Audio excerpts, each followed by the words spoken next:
kind of scary standing out here, you know. But one day I want to live in a cabin, so I can't be scared of the woods. You know, today I wanted to talk about friends. Because ever since I turned 19 and I wanted to focus on building my life into a perspective where I've got everything solidified, my financial status, my physical status, I realized that I haven't been as close to the people I once loved. Because I was loving them for the wrong reasons. I didn't truly value my friends. I only wanted them there so I could feel some kind of satisfaction, so I didn't feel alone in this journey of life. Because I've been put here, and I don't know why. You know, I was born in Southeast London. There was a lot of violence. And so even when I made friends, they started off peaceful, but as time started to go on, they became more violent. They started indulging in habits like smoking weed, robbing people. I lost the friends that were once there making me feel comforted as the little boy I was, raised within a foundation that was built from peace and not destruction. But when you get caught around these kind of people that love violence, that made violence their natural habitat, that had influence from family members that didn't understand the side of life that I came from, I started to realize the mismatch very quickly. And unfortunately, I cared about that attachment so much that I stayed with my friends throughout those violent periods. I indulged in the activities they did, selling weed, getting high, going to parties, and those are things that I was terrified of because that wasn't the habitat I was raised in. But when you are attached to your friends and all you care about is a connection, you know, it's not that big of a deal. You'd rather stay with them than leave them. And so I had to go through things that I didn't want to go through. I had to see knives, I had to see violence, I had to see all these kind of drugs, until I finally came to my senses. And on that day I cried. You know, I came to this exact park and I sat down with my old school friends. One of them was my best friend. I've seen us develop together. I mean, we used to play fucking Fortnite, and now you're over here selling weed, carrying knives and beating up people, robbing their money.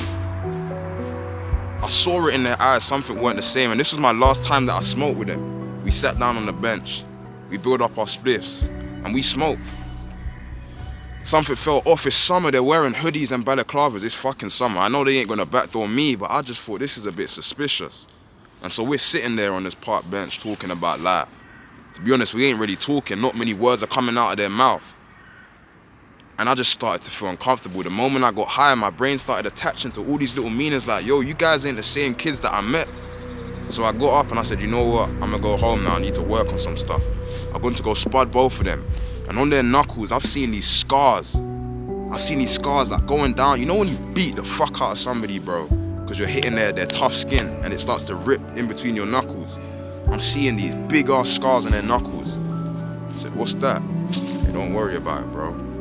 I've walked home now and I've started crying, man. On the way back home, I started crying. I'm thinking, what the fuck happened to my friends, bro?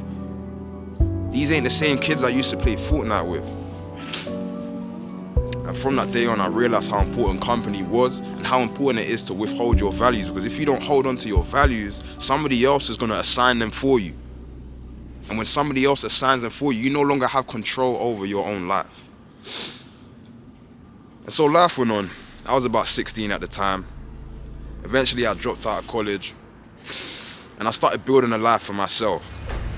And I realized that a lot of people have these values. It doesn't have to be crime, it doesn't have to be weed, it could be being addicted to sex, having a lustful mindset, and they will drag you down into that because they don't know how to respect themselves. To them, these behaviors are normalized, so why would they not justify making you do them too? And so I've had to cut off a lot of people. You know, I saw something about how rich people don't have many friends. Now, I ain't rich, not even close, maybe in my heart and my soul. But at the same time, I heard rich people don't have a lot of friends because when you speak to them, they're actually very relatable. And let me tell you guys something. I have a sister who's a professional athlete for the country, for England. And I hear it. We don't really talk much, but when we do, like, yeah, we can vibe, we can laugh, we can joke about things. You know, a lot of their habits are similar to yours. A lot of the things they enjoy are similar to yours. But they can't afford having your presence around them because you don't hold yourself up to the same standard that they do. A rich person is very strict on themselves. They don't allow themselves to slip up. If they got things to do in a day, they're getting it done. And sometimes leaking your energy into people who don't hold themselves to the same standard ain't gonna allow you to continue hitting those goals that you set in your mind. And that's the reason rich people don't have a lot of friends. They gotta keep their circle small first before they expand it. Because if anybody leaks into that circle, they're going to bring down the overall energy because they do not hold themselves to that same standard. Of course, a rich person is going to expect others to hold the same. That's why their friends are people that are at a certain level. You know, like my sister, majority of her friends are other pro athletes on her team, and you know, she doesn't regularly go and see her friends that she made in school, etc.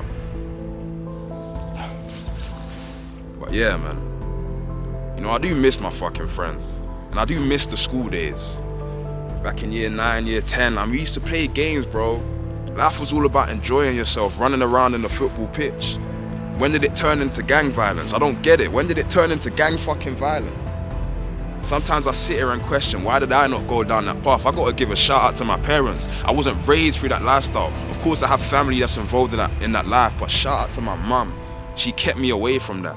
Do you know how beautiful of a woman you have to be to do that? You know how clean your heart has to be to recognize that this environment won't be healthy for my kid, because you are self-aware enough to see the difference in values and behavior. It's a blessing to be on this side of things, because all of my friends, I know their parents are, it's emotional regulation. It's belittling your kids' feelings. It's teaching them violence is the way to solve discipline. And that leads into them finding behavioral structure elsewhere, in places where they feel like their emotions get validated, that aggression that their parents let out on them. And it doesn't get let out, it gets translated. When your parent hits you, when your parent shouts at you, the energy is being pushed into you. It doesn't disappear. Energy doesn't disappear, it only moves through people. And so that negative energy, they get to release it when they find structures like gangs, because robbing someone is normal, because attacking someone is normal, because ego wars and validation and fighting over nonsense and words is normal.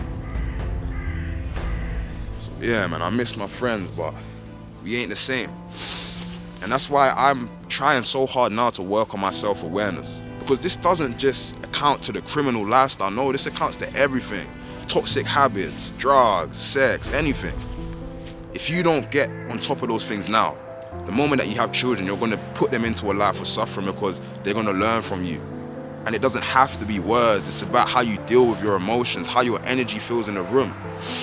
So any toxic validation loops that you have, or emotional regulation tricks that you have that are unhealthy, it's going to be passed down mentally, because you work on a certain vibration.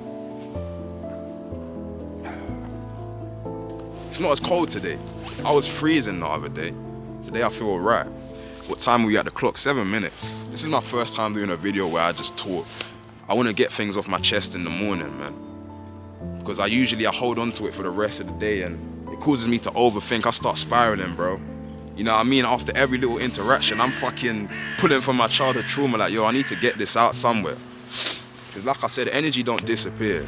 And so these things are always on my mind, but if I find a safe way to release it, we're gonna be chilling.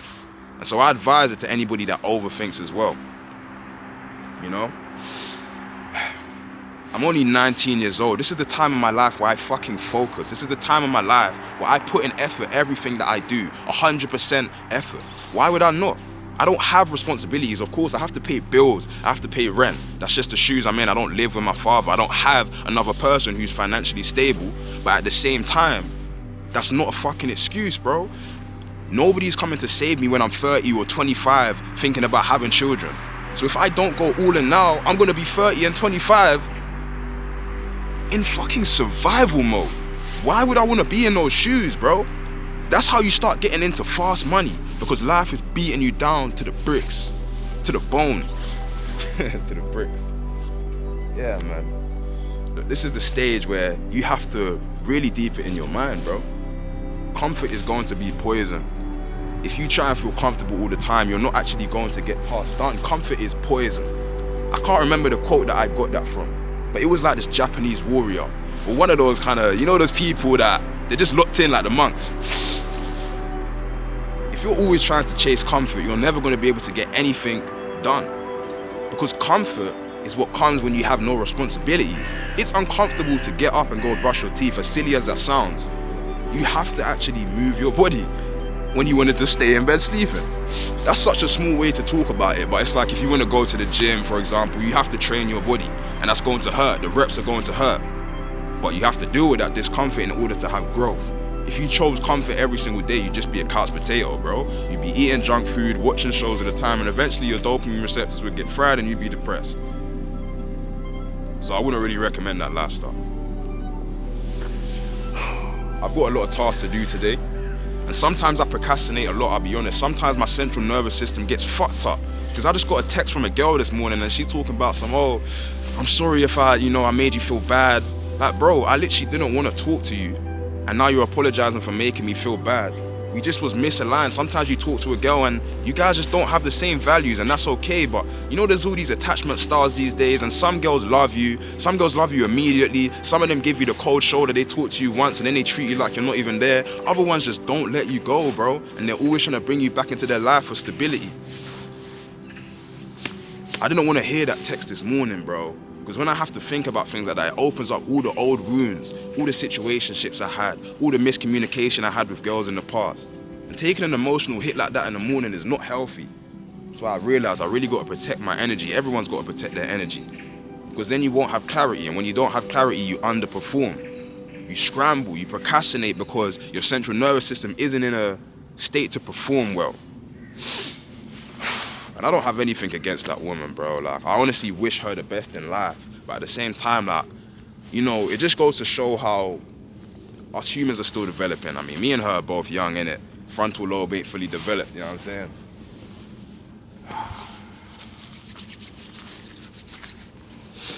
Hey, listen though, I want you guys to win your day today, man. I feel like I've won my morning. I didn't have the best start, but I got this stuff off my chest. And now it's just time to get on with my day.